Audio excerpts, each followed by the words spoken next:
There's a point in life I believe everyone just has to question, is this really what I want to be doing with the rest of my life? Is this really what I want to keep going for? Am I really wanting to support this part of my life? And I think we have that moment right here, folks. So hello there, everyone, and welcome to, this video. There's going to be a little bit of a different format for how I'm doing videos from now on, so I think it may have a little bit of an interesting way we can go about, may have an interesting way we can go about doing this, and I think that from this standpoint, it'll be very, very easy to get across the message that I want to do. So today we're going to be looking at a little interesting individual that I didn't know was going to be the topic of anything, in my opinion. From what I mean by that is, I'm still surprised people support this stance on anything, and so now I have to make a response to it, and it's just gonna be all kinds of wonderful to see where this goes. So if you didn't know, Twitter exists, and it has some interesting things on it, and all I can say at this point is we're just gonna get right into the tweet and see what bullshit we're getting into here. So from the Twitter user Sand Asexual Maps, they recently released a tweet that they had deleted, and now they're trying to cover themselves out for it. And I decided really just to talk about this tweet because, well, several reasons. First off, maps. If you aren't delivering something, if you aren't actively being able to have some sort of transport use, as in map, as in, being a map that you look at and travel around, or you're not a multi-animator project, then all I'm going to say is if you're a map, you need to go and leave, please. But that's beside the point. That was just the first point of why I'm talking about this.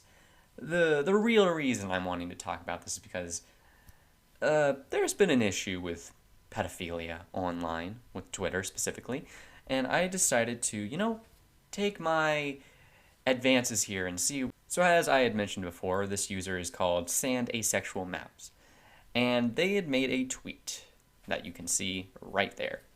We're going to go through it and break down its individual little components and see what we can make out of this, alright? So reading from what they wrote, not even trying to fake anything here, this is what they wrote. If someone is 40 and their significant other is 14, that is not pedophilia, written by them. If someone is 19 and their significant other is 17, that is not pedophilia, as written by them. If someone is 80 and their significant other is 6, that is not pedophilia, as written by them. Because pedophilia is attraction, not action. And they continue on with examples by definitions of what pedophilia is. So there's an interesting thing that I found through this that makes me really start to question your thought process here.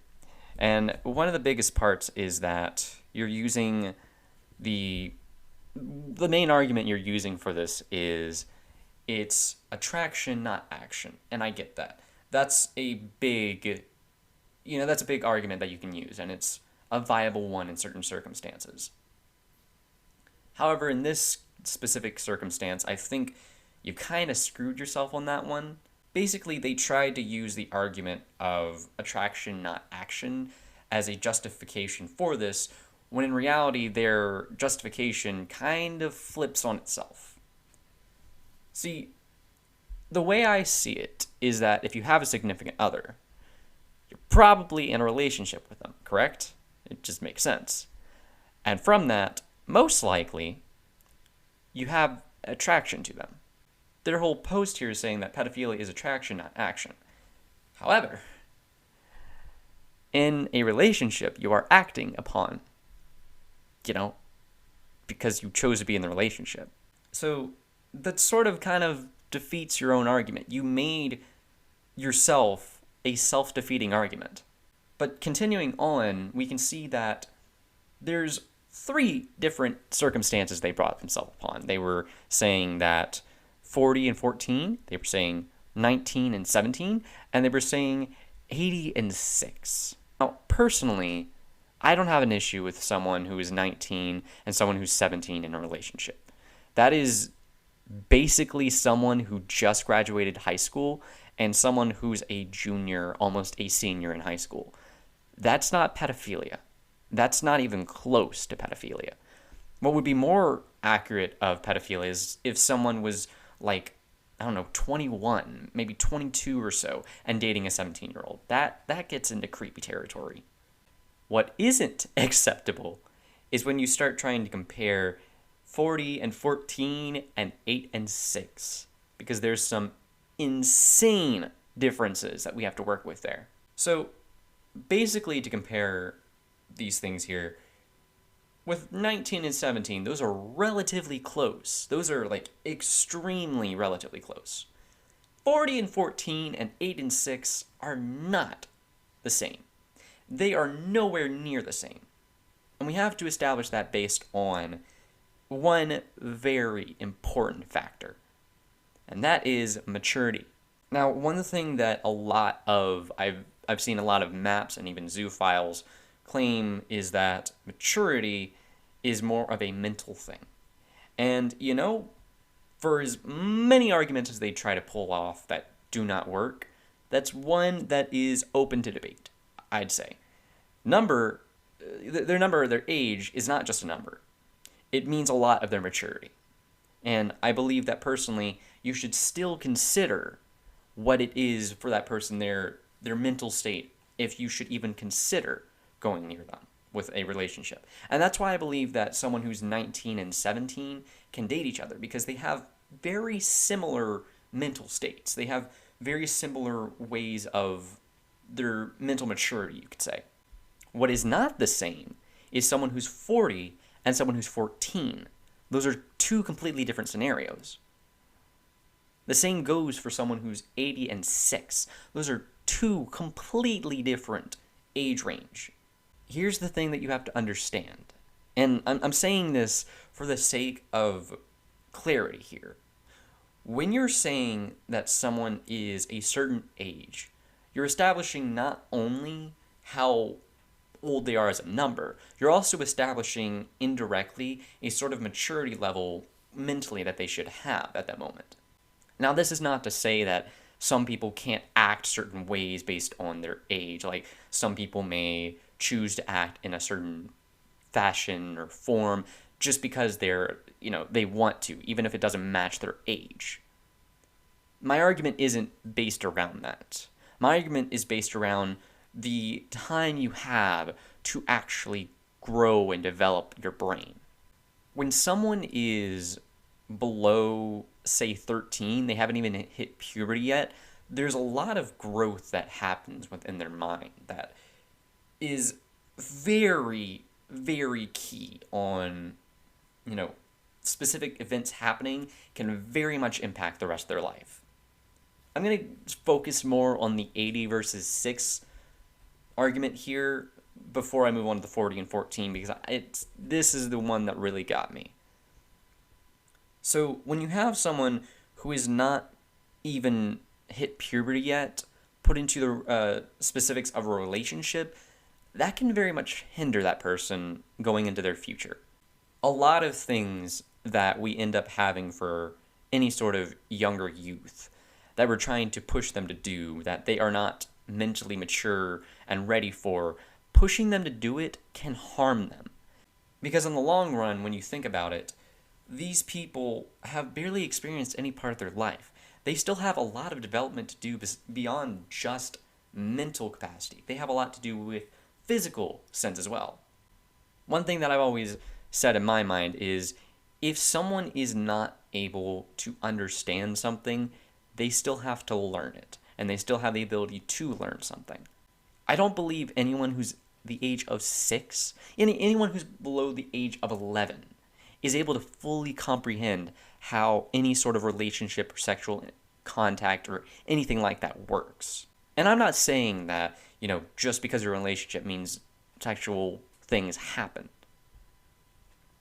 What I'm saying is that when someone is too young to comprehend something properly, because they haven't had enough time in their life to understand how that stuff works, have enough time to learn about it, you're more or less harming them if you push them into that situation.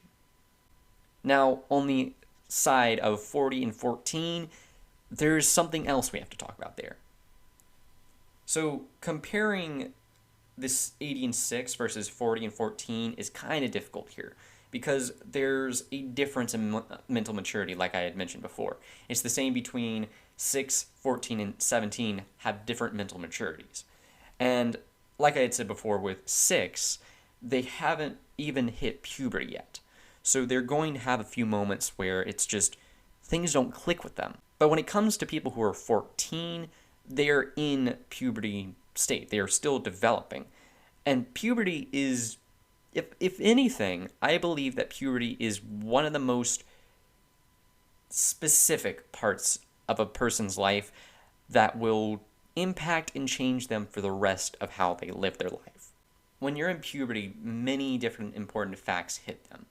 This can be how you perceive other people, what you end up being into and not into when it comes to your sexuality or your gender or whatever it may be.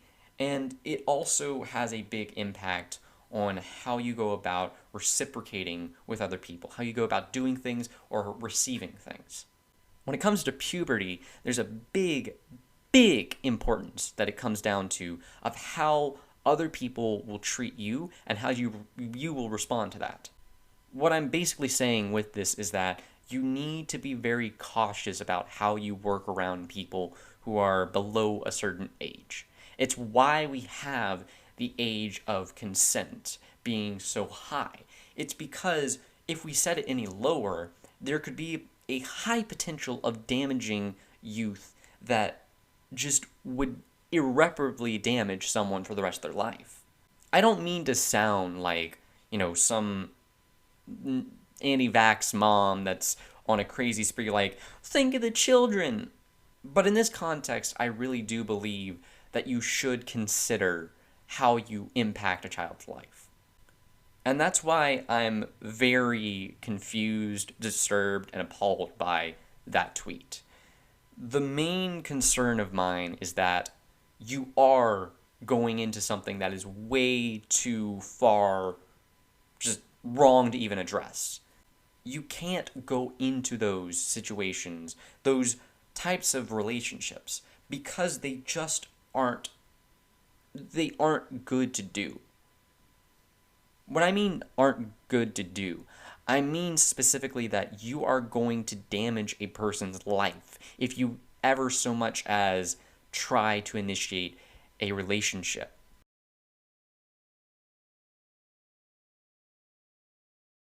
One thing that's key for you to keep in mind is that you are the adult here. You are someone who has reached mental maturity, is that you have experienced a lot in your life and you know how to process things. These kids don't. These kids still have a lot of development to do. They still have a lot to understand in their life. They are not ready for this kind of interaction. And I'm not even talking about them being in like any sort of sexual relationship. I'm talking about relationships in general outside of their own age range. A kid this young should experience a comforting relationship with people around them that are their own age range. You being someone who's like 40 or someone who's 80 is going to, you being that kind of person and putting yourself into this relationship you want to establish is going to harm that kid. And you can't get rid of it once it's put in. This is not a scenario in which someone who is mentally mature is going to be able to understand everything. They are not going to be able to understand everything. They're not going to be able to understand everything because they haven't reached a point in which they can understand everything. The most definitive way I can say this to make it clear and understandable is that you attempting to initiate a relationship with someone who is underage and you are far above the age of consent, you doing that is practically the same as you forcing a relationship on someone who is not mentally prepared. I would personally say, and I will go to any length to say this, that kids, no matter what they say, probably are not mentally mature enough to have most relationships that you're thinking about. Because the relationships you're thinking about are nowhere near the relationships that they're thinking about. You're on two different levels here. And you're trying at, say, 40 to initiate a relationship with someone who's 14. Someone who has barely had any relationship experience, probably. Someone who's barely been able to initiate any relationships that have lasted more than, what, a few months? Kids, not an offense to them, kids are stupid. That's just plain and simple. Kids are ignorant. Kids are stupid. We can't avoid that. That's why they're kids. You get it out of your system, and you learn to grow and develop out of it so you don't become a stupid adult. And that's why you shouldn't initiate this kind of stuff with kids, because doing that is going to harm them, like I've been saying throughout this entire video. But ultimately, there's not much more I can really say to it with that particular aspect. And that's why I believe that, as a whole, if you are above the age of consent and you have someone who hasn't finished mental maturity, don't go near them. Don't try to initiate a relationship with them. Because what you're going to do is, well, you're going to get yourself in trouble, obviously. You're going to get arrested. But you're going to irreparably damage someone because you thought you could do something for yourself. Trying to be an adult here. I'm saying honestly that the most selfish thing you can do in this circumstance is try to get in a relationship with them. Because you are way more smarter, way more intelligent than this person. Way more understanding and mature than this person. They still have time to develop. And you trying to force a relationship on them is going to harm their development. So don't do it. But in the end, that's all I really have to say for this. I hope you guys enjoyed, and if you have any questions, please feel free to leave them in the comments section or join my Discord server, where we have a little bit of fun here and there trying to talk about things, get a little bit of a ball rolling to, pass around ideas, see what happens. And as always, keep smiling, keep trying, and stay creative. Bye.